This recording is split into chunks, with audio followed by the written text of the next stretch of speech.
So you have a new idea about this our electoral politics in India, that you say that the present democracy, the whole way we, as a democracy, we are saying that electoral democracy. You are saying it is not a democracy at all. It is really, it's a very different. I don't want to say that. What I want you to elaborate on this topic. What you have a new idea in the sense to propose, and I also think that many of the Dalit politicians are actively participating in this. Your idea would be in future be big idea, I suppose. Could you just speak on that?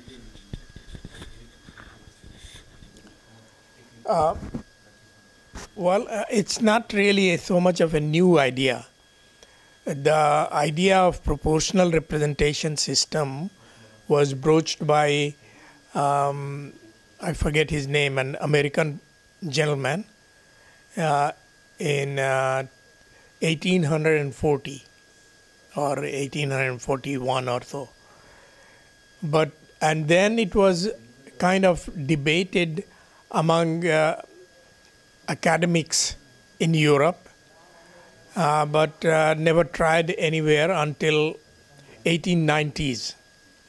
And in 1890s, they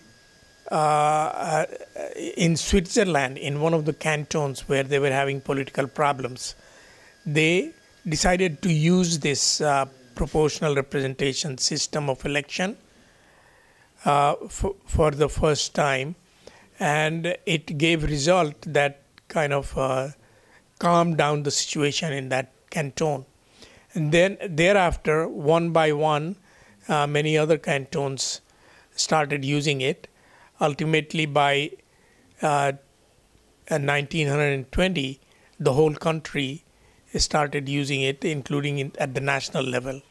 But even before that, actually, I believe Belgium was the first country to use it for their national parliament in 1900. And soon, by the end of First World War, something like more than 25 countries were using it. And now, at this time, more than 50% of the world democratic countries use proportional representation system of election, or one of the variations of the same. There are a number of variations on this. And all of Europe, except England and France, use it. And for first time I came to know about it was in 1993, when Bill Clinton got elected, and he nominated a woman, Lani Guinier is her name. She was a professor of law in Pennsylvania University. And when she was nominated, the whole media went crazy against her because she had very liberal track record. She happens to be half black and half Jewish. She looks African American, and so the media accused her of being a quota queen. And quota is something very, very denigrated word, terrible word in America. They don't want to have quota in anything. So I saw in newspaper she's quota queen, and I'm a product of quota. I've benefited from quota, in many situations. So I wanted to know more about her. And she had written a book called Tyranny of Majority. So where she describes somewhat, this current electoral system gives rise to basically tyranny of majority. And she talked about other ways of electing representatives. She didn't have much on proportional representation system. But anyway, that opened the door for me to know that there are other ways we can elect our representatives. So I looked in the libraries and I found several books on proportional representation system of election. And since then, I became a convert to this idea that we should have, particularly in a segmented society like what we have in India, proportional representation system would be the real, really beneficial for the people. Essentially, what it is that various parties will get number of seats in the representative bodies in proportion to votes that they get. Like if a party gets just 5% vote, it will get 5% of the seats. If a party gets 20% vote, it will get 20% of the seats. The way it is made possible, I'll describe in a moment. But let me mention just the drawback of the current system. In the current system, we have if a party gets overall something like, say, 5 or even 10% of votes, it hardly gets any seat, unless many of its voters are concentrated in one or two or a few constituencies where they can vote, and they can vote for their candidate and enable him or her to get more than 30 or 35% of the votes, then only a person has a chance to win. So on the whole, you will find that parties getting about 30% of votes or 35% are able to benefit more. They may even get more than 50% of the seats. And parties which get less than 25 or 20% votes, they are sufferers. They barely get a few seats. So this current system is very injurious to weaker parties, and weaker sections of the society generally have weak parties. If their party somehow becomes a bit stronger, then the parties of the stronger community which have money, they can easily break it apart. So parties tend to be small, and therefore I felt that this proportional representation system would be beneficial. In this, supposing a leadership comes up, takes up a cause, and because of that cause is able to collect, say, even 2% of votes, it will get 2% of the seats. But then with the help of those seats, it can propagate its idea and become something like 5% next time, and it can grow.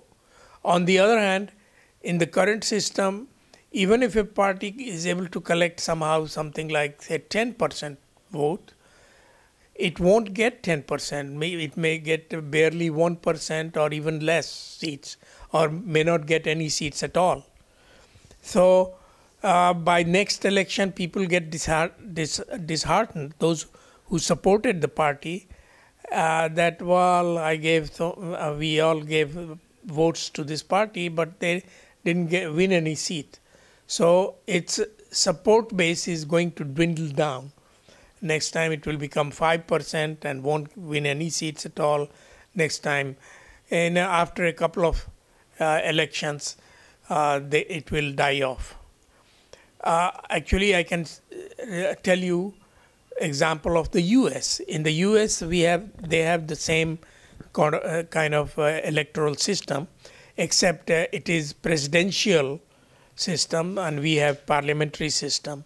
So head of the government there is elected directly by the people, whereas the head of our government is elected by the parliament. So, but other than that, the parliament here is elected by people from one person from each constituency.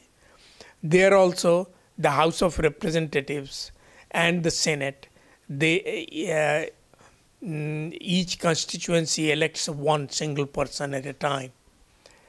So there, what happened in 2000, or I would say actually 1999, there was a lot of support for the Green Party.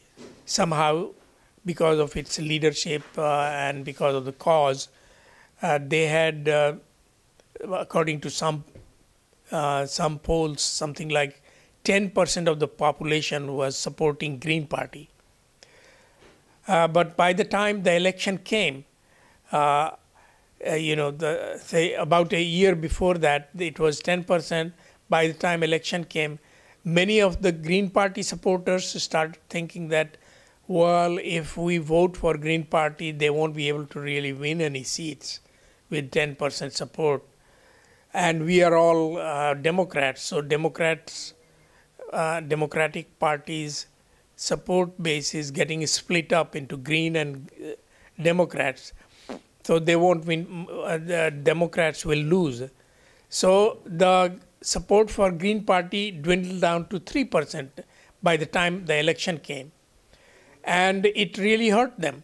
Al Gore was Democratic Party candidate and he lost, and a lot of people blamed the Green Party for causing the defeat of Al Gore. And the power went to the Republicans and George Bush, who was really the most terrible president, I would say, in the history of United States. So by the time next election came, 2004, those 3% who had supported Green Party, they also felt disenchanted, and its support base came down to 1%. And by the time 2008 came, the Green Party lost total support. It hardly had any support. So in the current kind of system where each constituency elects one single person, the winner, it's the other name for the party. This system has three names.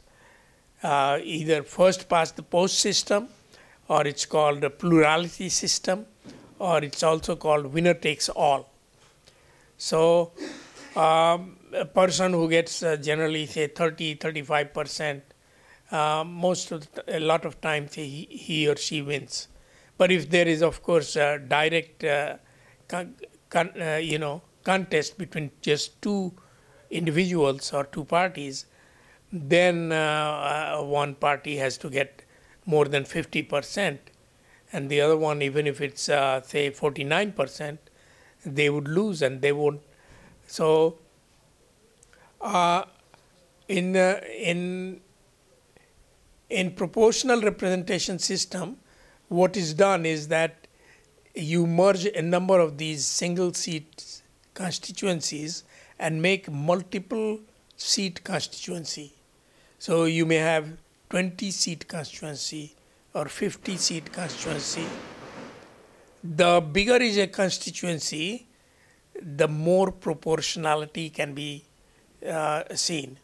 For example, if there is a 10 seat constituency, then what they do is that, okay, they decide that if any party gets 1/10 of the total votes, then that party should get one seat. If a party gets 4/10, then that should get 4 seats. So to win one seat, you need 1/10, which means 10%. But if you had 100 seats within the constituency, then you need only 1%. 1% will win one seat, and 10% of the total votes will win you 10 seats out of 100. So the bigger is a constituency, the greater would be the proportionality, and the greater chances for small parties to be able to send candidate of its own. So it's better to merge as many seats as possible. So I envision like each state becoming one constituency. There are actually countries like Holland is one constituency. Similarly, Israel is all one constituency to elect its representatives. And then parties or party candidates can go anywhere they want and collect votes. And then out of the total votes, if it gets, say, 1% or 2%, then it will get 2% of the seats. Now, now who will go to represent the party? There are a number of ways of doing that. The best way that I like is close to what Finland has. In Finland, parties announce their list of candidates before election, but they don't give any priority to them. So they don't announce beforehand that if we win one seat, then this individual will go. If we win 5 seats, then the top 5 these individuals will go. They don't do that. They say that, well, everybody should go and try to get as many votes as they can, and the votes that they collect is theirs, and at the same time it gets added to the party vote. So if the party is able to collect, say, 10% of the votes, it will get, say, 10 out of 100 or 1 out of 10. And then whoever collected most votes will represent the party. On the other hand, the older system was that party will make up a list